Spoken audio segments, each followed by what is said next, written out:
بسم الله الرحمن الرحيم. الحمد لله والصلاة والسلام على رسول الله. Today I'm going to show you how to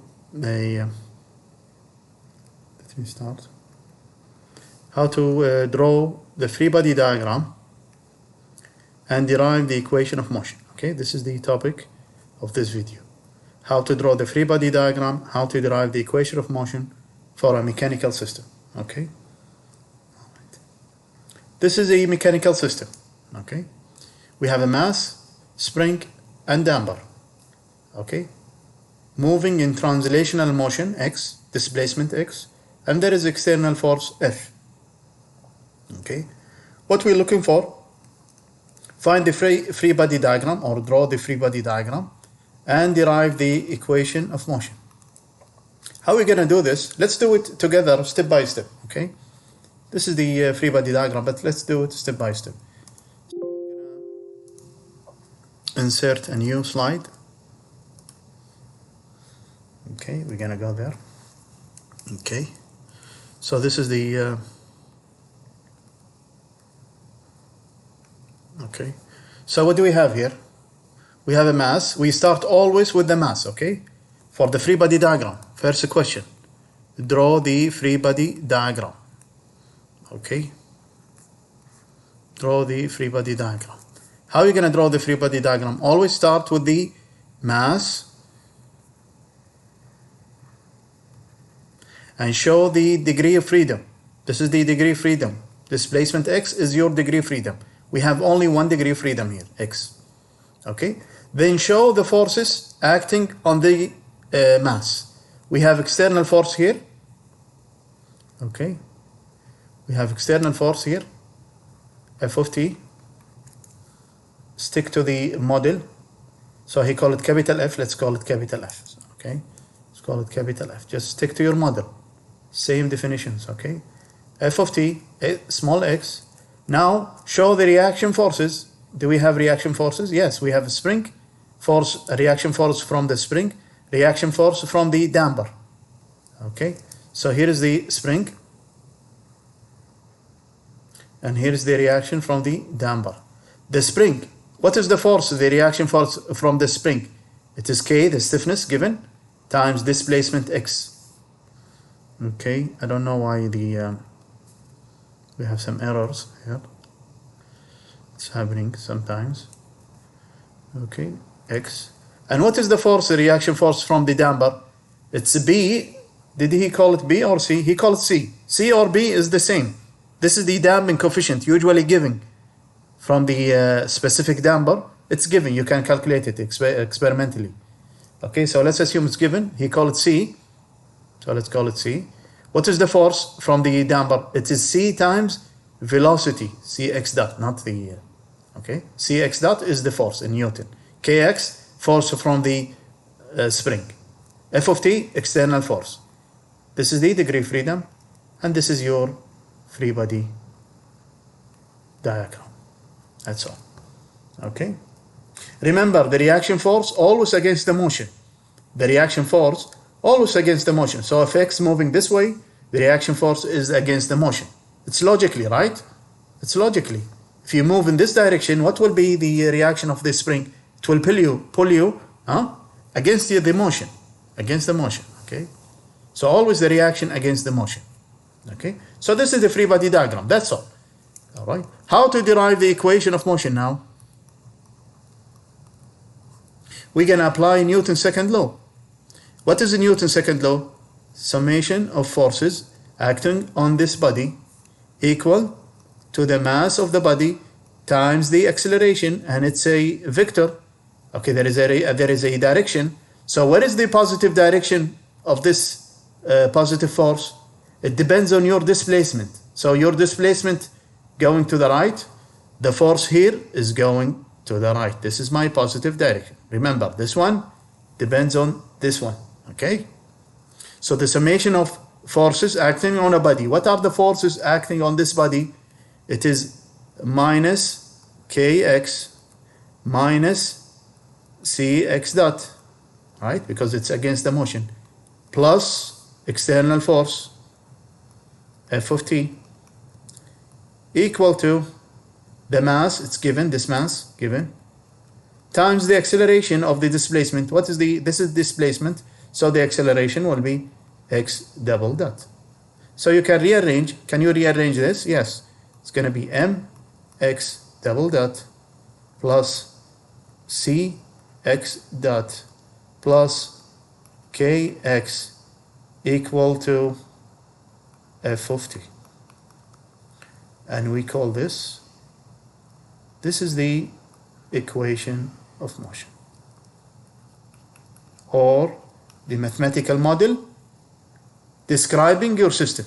Okay, so this is a model describing your system. Okay, all right, you should get the same equation of motion. See, this is the equation of motion that we just derived. Okay, this is the equation. This is represent what? The inertia of the system. This one, this part represent the damping, loss of energy in a form of heat like friction. This one represent the flexibility of the system. Okay, all right. X, my displacement in control, usually this is the output of the system. Okay, or we call it the response. F of t, the external force, in control, usually this is the input for mechanical system, usually is the input. Or sometimes we call it the forcing function, or the excitation. Okay, or the excitation. If the external force is equal to 0, we call this free vibration. By the way, usually the most common dynamic system of mechanical systems, the most common reaction or the response is vibrations. What do I mean by vibration? Vibration means small or oscillations. Okay, oscillations. We have a frequency, harmonic motion. Okay, so if the external force is 0, there is no external force, we call it free vibration because there is no external force. Okay, otherwise we call it, if there is a force, external force, we call it forced vibration. Okay, we call it forced vibration. So this is the equation of motion. Okay, this is what we get it. Let me go back here. This is the, now if you draw the free body diagram for each element, okay, don't waste your time to do this. This is just for understanding. How do we get this force? This force is the same as in here, as in here. Okay, how did we get this force here and here and here and here? Remember Newton's third law? If you have one element and there is a force on one end, so the same force will be here, but the opposite direction. Same thing. This force here, same, but opposite direction. So you don't have to draw each element separately. All you need when you need your when you need your equation of motion, when you need to derive the equation of motion, you need to focus on the mass and the degree of freedom. First, the degree of freedom and the mass. Show the mass, show the degree of freedom, then show the reaction forces. From here, you can derive the equation of motion. Okay, as simple as that. All right. Okay, and this is how to derive the equation of motion. All right. Now, before we go to see another example, torsional motion, I want to talk briefly and about the equilibrium position. What is the equilibrium position? You've seen this before, I'm sure, in physics. Equilibrium position means what? If you have unstretched mass, unstretched spring, and you attach a mass to this spring, it will be released, right? Then it will stop at some point. We call this new point equilibrium position. So there is a deflection. We call this static deflection. Why? Because after this deflection, the mass will stop here. Okay? Now we call our new reference, we're going to call it static equilibrium position. What's so special about this equilibrium position?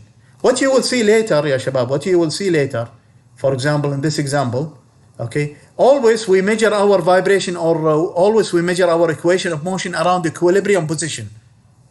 For example, your car, when it's on the street, it is on equilibrium position. The springs, the dampers of the suspension system is already on the floor, and the car is not moving.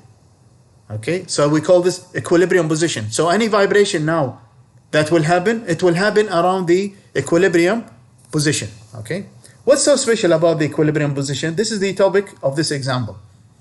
I want to calculate the equation of motion around this equilibrium position. So how are we going to do this? We're going to calculate from the beginning, starting from this point, before attaching the mass, and after attaching the mass, it will be released. Then we will give it small displacement around the equilibrium position. I want to calculate the equation of motion. So we're going to use Newton's second law, summation of forces equal mass times acceleration. Now the acceleration of what? Y. I'm going to call all the displacement from the beginning until attaching the mass, and after pulling the mass a little bit around the equilibrium position, I'm going to call it Y.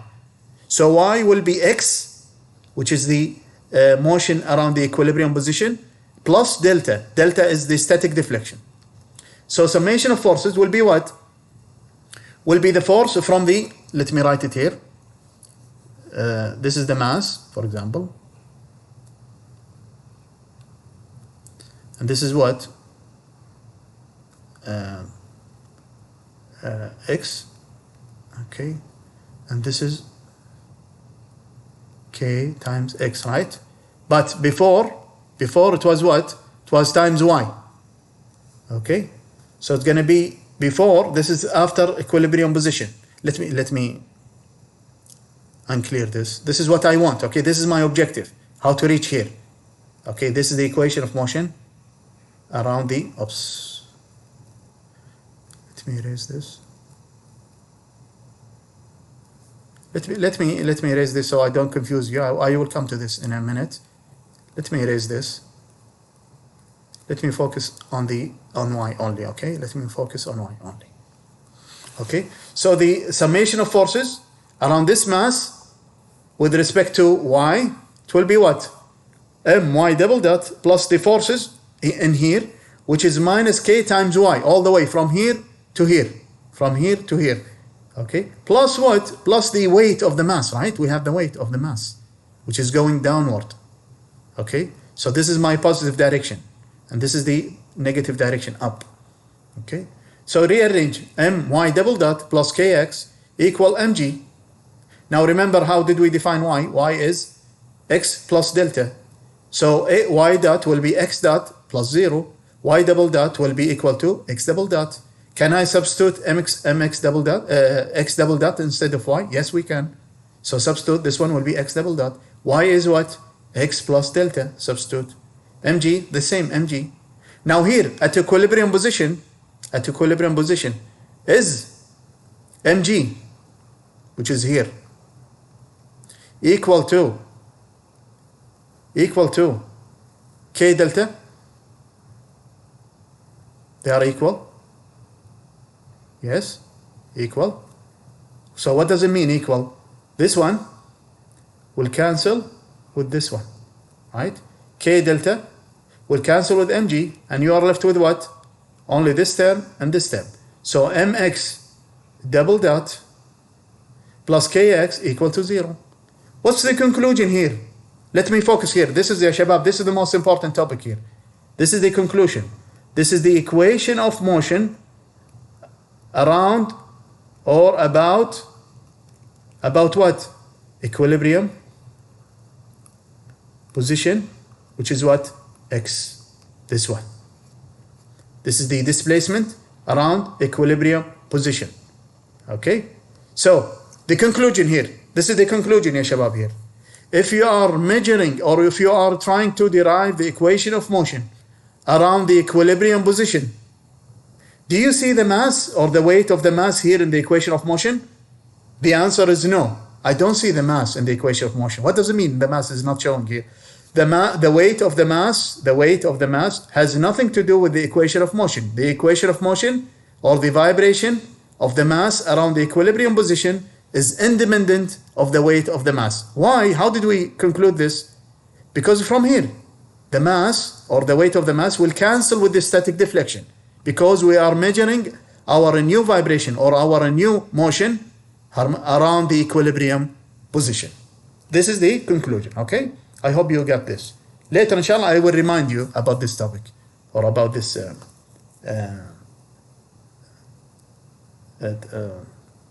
equilibrium position, okay? All right, let me go to this example, then we will stop. What I want here again, I want to derive the equation of motion. Find the equation of motion And before that, of course, you need the free body diagram always, because you're going to use a Newton's second law. So how are you going to draw the free body diagram? Start with your mass. Here we have torsional motion. So show the disk clearly here. I have a disk. Okay. You need mass moment of inertia given here, J. Now show the forces. No, we don't have forces. We have torque. Show the torques that are affecting our system. So we have a torque here. We have a torque here going clockwise, and he call it T. This is the external torque. What else you have? Do you have reaction forces? Yes, we have reaction force from torsional spring. Where is the direction? First, you need to show the displacement, by the way, ya shabab, this is very important. Where is the displacement? Theta. Clockwise. You have to show it. Theta. This is plus theta, okay? This is the positive theta. Clockwise. Now show the reaction force, because the reaction force depends on the displacement. We have reaction force from the spring. So this is my reaction force from the spring. It's going to be K theta. This is torsional stiffness times theta. What else we have? He said here you have what? You have C theta. What does it mean C? Although we don't see a damper, but we see C theta. Why? Maybe this is a friction. Maybe this is a friction. So this one, J, maybe represent a rotor shaft, and C represent the friction inside the bearing, for example. So you have to show it here. And he already showed you the reaction force. It's against the motion. So this one will be C theta, the stiffness, the damping coefficient, times what? Times theta dot. This is what will give you the torque, okay? And this one will give you the torque reaction force from the spring. This one from the friction or the damping, okay? And that's all. This is your free body diagram. We got it. Equation of motion. How are we going to derive the equation of motion? You need to do summation of torque equal J times alpha, right? Summation of torque equal J times the acceleration. Where is the positive direction of torque? With the theta going clockwise. So you have to show this is my positive direction, clockwise. Okay, so this is my positive theta or torque. So what are the torque we have? We have positive T of T, this one, T of T. We got it. We have against the motion minus K theta times theta, minus C theta times theta dot, this one dot, not theta double dot. There is an error here, typing mistake. Theta dot. Okay, this is dot. Okay. And you can rearrange J theta, this is theta dot. Okay. Plus K theta equal to the torque. And this is your equation of motion. Yes, خلاص. That's all. Okay, shabab. So now what did we do? We saw two examples, one in torsional motion, okay, and one in translational motion. Next topic, next video, inshallah, I'm going to show you how to solve these two examples, okay, translational motion mass with a spring and another mass with a damper, okay, from A to Z. We get the total solution, inshallah. And we will have a new definitions. What do I mean by natural frequency? Okay, this is what we're going to learn, inshallah, in next class. Okay, thank you very much.